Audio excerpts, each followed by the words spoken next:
Allez, bienvenue pour la suite. On va rentrer dans le vif du sujet. Maintenant, on va faire un petit peu de 3D et nous allons construire ensemble des montants et des traverses pour notre futur meuble. Nous avons posé le décor, nous avons un groupe en qualité de mur et nous avons utilisé l'outil-mètre pour nous mettre des repères puissants qu'on appelle communément les purs de menuiserie.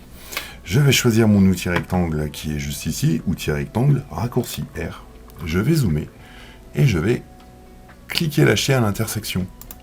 Je pars sur le côté, en diagonale, toujours pour l'outil rectangle, et je vais venir saisir une autre intersection de mes deux outils mètres. Je clique, je lâche. Me voilà avec un profil, en fait, de mon futur montant.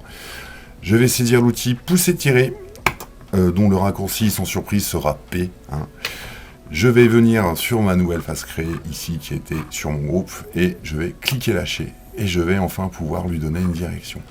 Alors, cette direction, elle ne va pas être au hasard, puisqu'avec le bout de ma flèche rouge de l'outil pousser-tirer, je vais venir pouvoir saisir les références de mon logiciel. Je peux m'arrêter ici, ce que je devrais faire d'ailleurs, ou bien si je vais un peu trop vite, là je vais tomber sur 19 mm plus loin des façades, et là c'est pas bon. Outil très puissant au demeurant, puisque je pourrais littéralement tirer cette matière jusqu'à mon pied, ou bien jusqu'à mon coude. Donc les référentiels du logiciel sont assez forts là-dessus. Je vais reprendre ma vue correctement et je vais me mettre ici sur le point d'intersection. Il est temps pour moi maintenant de vous le dire droit dans les yeux. Si vous voulez faire de la menuiserie sur SketchUp, il y a une règle absolue à retenir. Tout ce que vous dessinez, on doit le transformer en composant.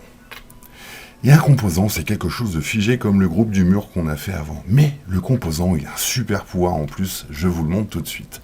On va faire triple clic, 1, 2, 3, clic droit. Et là, je vais créer mon composant, raccourci G, pour ceux qui veulent gagner du temps.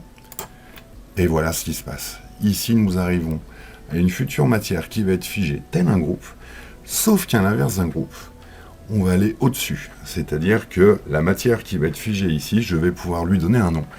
Donc c'est ce qu'on appelle la définition. La définition, prenez bien le temps de le remplir, de le nommer et de le préciser. Parce que c'est ce qu'on va retrouver plus tard dans la fiche de débit et dans les attributs de notre projet, si on veut tirer des fichiers Excel avec. Je vais donc l'appeler montant. Juste ici. Ici, je peux rajouter une description si j'en ai besoin. Alors, la description, ça va être une prise de notes, un clin d'œil pour celui qui va lire le fichier plus tard, ou d'une façon un peu plus précise, la matière qui pourrait être posée après dessus. Pour tout ce qui est alignement, on ne va pas s'en occuper, ça ne nous intéresse pas. Et pour les attributs avancés, retenez simplement maintenant, on verra plus tard des choses un peu plus précises, qu'on peut rentrer le prix, on peut rentrer un URL aussi si on veut. Donc l'URL, ça va être un lien internet qui nous permet d'aller directement chez un fournisseur si on le souhaite. Et enfin, la type de grille, ça ce sera le mode Advance, c'est quand je veux passer en IFC4 pour les visionneuses. Je crée mon composant, et voilà. Comment on reconnaît un bon composant ? C'est très simple. Si je clique à côté et que je reviens dessus, il est tout figé, il est tout bleu. C'est parfait. Nickel, bijou. Maintenant que mon composant est créé, je vais le déplacer et le copier-coller, parce que je vais l'utiliser une deuxième fois pour faire mes caissons. Pour cela, je vais faire intervenir l'outil mouvement, ici. Alors, je dis outil mouvement par défaut, c'est l'outil déplacer. Mais je dis outil mouvement, puisque le raccourci, c'est M sur votre clavier. Et une fois que vous avez cet outil, tout de suite, nous allons appuyer sur CTRL une fois, et nous avons un petit plus qui apparaît. Alors ce petit plus, qu'est-ce que ça veut dire ? Ça veut dire que je vais faire un copier-coller. À partir du moment où je vais cliquer quelque part, notamment sur l'objet sélectionné, et que je vais le déplacer. Illustration, je vais zoomer, je vais cliquer sur l'angle ici extrêmement précisément. Attention, dans SketchUp, on ne copie-colle pas innocemment. Je vais activer le mouvement CTRL pour copier-coller et je vais bien saisir ma référence. En l'occurrence, c'est cet angle-là qui m'intéresse, puisqu'en cliquant dessus une fois et en me déplaçant, je vais pouvoir venir l'amener précisément ici. Je rappuie sur CTRL, je clique, je lâche, je le déplace. Je rappuie sur CTRL, je clique, je lâche et je le déplace. On verra plus tard qu'il y a moyen d'automatiser le contrôle aussi. Me voilà avec mes 4 montants. Pour la suite, alors deux solutions, on va revenir au mode basique, je vais redessiner la traverse, mais on verra plus tard dans les bonus que, in fine, je peux prendre mon montant, le pivoter et m'en servir comme traverse, voire même le renommer. Pour l'exercice, je vais reprendre quand même l'outil rectangle, je vais zoomer, je vais venir cliquer, lâcher, et pousser, tirer, raccourci P, je vais pouvoir le mettre ici. Je vais faire mon triple clic, 1, 2, 3, clic droit, créer un composant, et je vais l'appeler traverse. Ah, prenez le temps de bien les noter.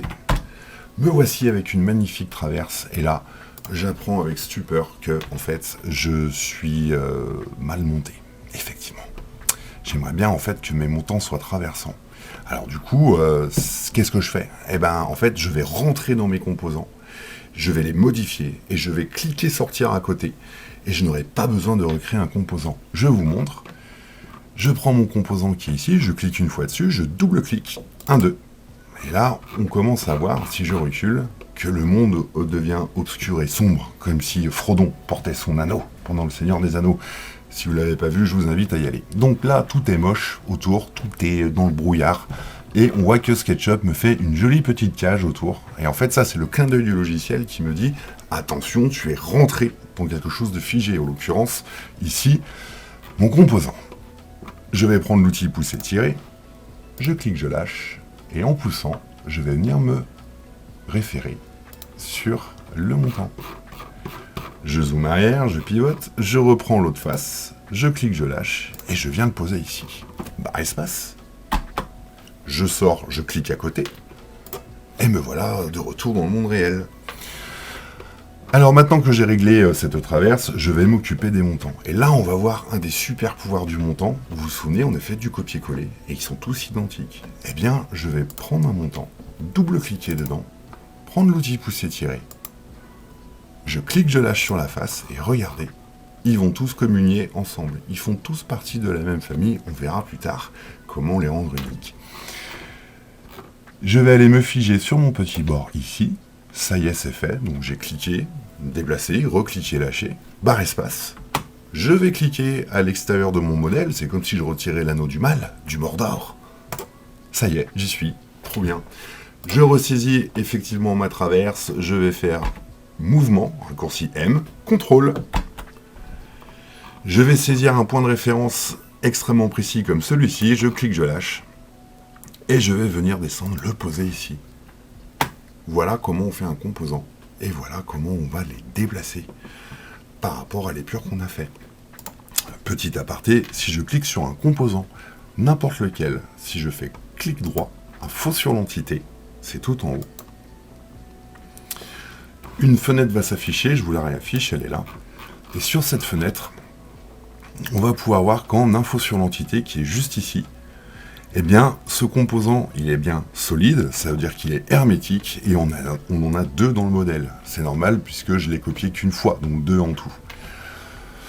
On apprend qu'il s'appelle traverse, et on apprend que pour l'instant, il n'est donc qu'une balise. Si je clique sur le montant qui est là, instantanément, il m'apprend que c'est un montant, et il m'informe qu'il y en a 4 dans le modèle. Les voilà, ils sont ici. La suite au prochain épisode, on va aller encore plus loin.